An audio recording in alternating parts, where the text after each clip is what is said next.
نحمد و نصلی علی رسول الکریم اما بعد فاعوذ باللہ من الشیطان الرجیم بسم اللہ الرحمن الرحیم۔ شعبان معظم کا مہینہ چونکہ جاری ہے تو جیسے اس میں کچھ بدعات کی جو ہے وہ بات ہوئی تھی، تو ایسے ہی اب بات آتی ہے 15 شعبان المبارک کی کہ آیا 15 شعبان کی جو رات ہے اس کا کتب احادیث کے اندر کوئی ثبوت ملتا ہے، ایسی قرآنی آیات کے اندر اس کا ثبوت ملتا ہے یا نہیں؟ تو جہاں تک بات ہے قرآن پاک کی، تو وہاں پر شب بارات جس کو ہم کہتے ہیں یا 15 شعبان کی جو رات ہوتی ہے، تو قرآن کے اندر تو اس کا کوئی ثبوت نہیں ہے۔ اور جہاں تک لوگوں نے اس کی بات کی ہے کہ قرآن کے اندر لیلۃ المبارکہ کہا گیا ہے، تو وہاں پر اس سے مراد جو ہے مفسرین نے لیلۃ القدر ہی لیا ہے اور اس کو شب بارات کے اوپر محمول نہیں کیا۔ جہاں تک کتب احادیث کی بات ہے تو کتب احادیث کے اندر جو ہے باقاعدہ اس کا نام تو نہیں ملتا، اور نہ ہی عربوں سے اس طرح کا کوئی نام ثابت ہے شب قدر کی اور شب بارات کی کوئی نام اس طرح کوئی ثابت ہی نہیں ہے۔ یہ بری صغیر کے لوگوں نے جو ہے اس کو یہ نام دیا ہے۔ اور احادیث، جہاں تک حدیث کی بات ہے تو حدیث کے اندر اس کا ثبوت ملتا تو ہے، لیکن وہ حدیث جو ہے وہ کمزور اور ضعیف قسم کی حدیث ہے۔ تو اس لیے علماء نے لکھا ہے کہ جہاں پر فضائل کے باب کے اندر جہاں پر ضعیف حدیث آ جائے اور وہ کئی طرق سے جو ہے وہ ثابت ہو اور کئی لوگوں نے اس کو جو ہے وہ روایت کیا ہو، تو وہاں پر اس سے اور اس کے مقابلے میں جو ہے کوئی صحیح حدیث نہ ہو، تو اس صورت کے اندر ان ضعیف حدیث کو لیا جا سکتا ہے اور اس سے کسی چیز کی فضیلت ثابت ہو سکتی ہے۔ تو کیونکہ صحیح حدیث کے اندر تو اس کا ذکر نہیں ہے، لیکن ضعیف حدیث کے اندر اس کا ذکر ہے، اور وہ بھی کئی راویوں سے جو ہے وہ ثابت ہے اور روایت کی کہ اگرچہ ضعیف ہے لیکن کیونکہ اس کے مقابلے میں صحیح حدیث نہیں ہے، تو اس لیے جہاں پر فضائل کے باب میں ضعیف حدیث آ جائے اور اس کے مقابلے میں کوئی صحیح حدیث نہ ہو، تو اس سے استحباب ہی ثابت ہوتی ہے۔ تو اس لیے اس رات کی فضیلت جو ہے اور اس رات کے اندر نوافل پڑھنا اور اس رات کے اندر عبادت کرنا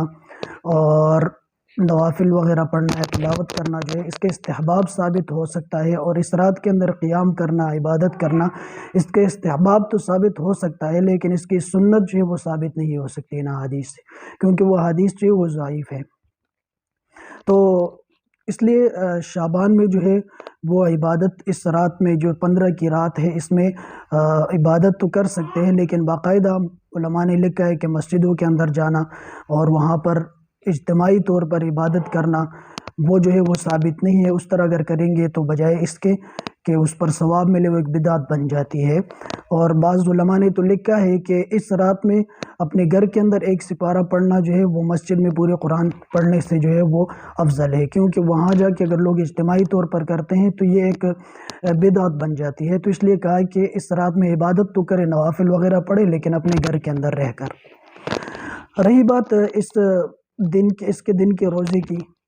اور اس رات کی ایک فضیلت جو ہے وہ نبی صلی اللہ علیہ وسلم کے حدیث سے بھی ثابت ہے کہ اس حدیث کے اندر یہ ہے کہ جب 15 شعبان کی رات ہوتی ہے تو اللہ تعالیٰ جو اپنی مخلوق کی طرف متوجہ ہوتے ہیں اور تمام مخلوق کو جو ہے وہ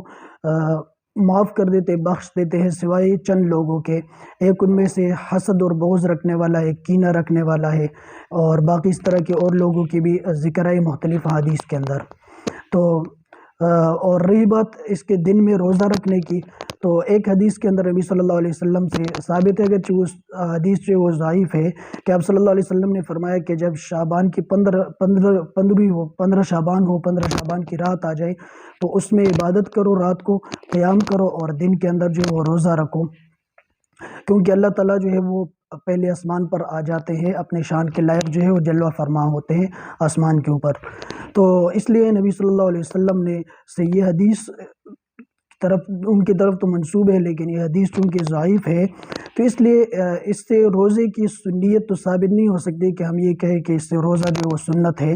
اور کیونکہ حضرت عائشہ رضی اللہ عنہ کی حدیث کے اندر بھی یہی ہے کہ آپ صلی اللہ علیہ وسلم جو ہے شعبان کے اندر جو ہے وہ روزے رکھتے تھے، مسلسل روزے رکھتے تھے، لیکن انہوں نے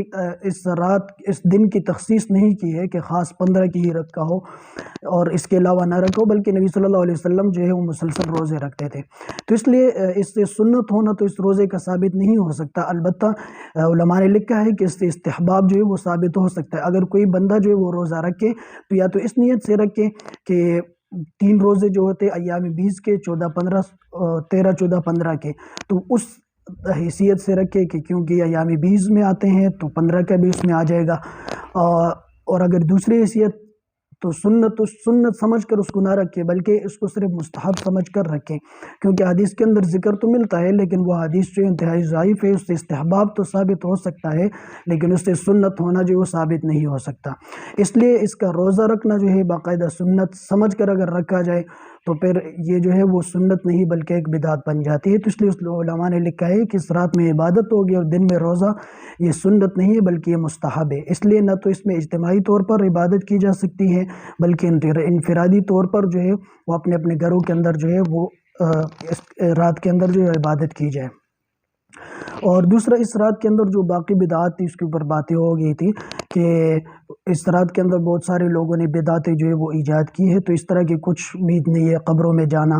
جماعت بنا کر یا مسجد میں جا کر اجتماعی طور پر عبادت کرنا یا مختلف قسم کی نمازیں پڑھنا 100 رکعت کی وغیرہ، تو اس طرح کا کوئی چیز بھی وہ ثابت نہیں ہے۔ اس لیے جو شخص روزہ رکھنا چاہے تو وہ صرف مستحب سمجھ کر یا اس نیت سے رکھے کیونکہ ایام 20 میں آتا ہے تو ایام 20 کے روزہ سمجھ کر رکھے تو اس طرح اس کو ثواب ملے گا، لیکن سنت رکھ کے اگر کرے گا تو یہ بدعت بن جائے گی اور اپنی طرف سے دین میں اضافہ ہو جائے گا، تو بجائے اس کے کہ اس کو ثواب ملے تو بجائے ثواب کے اس کو عذاب ملے گا۔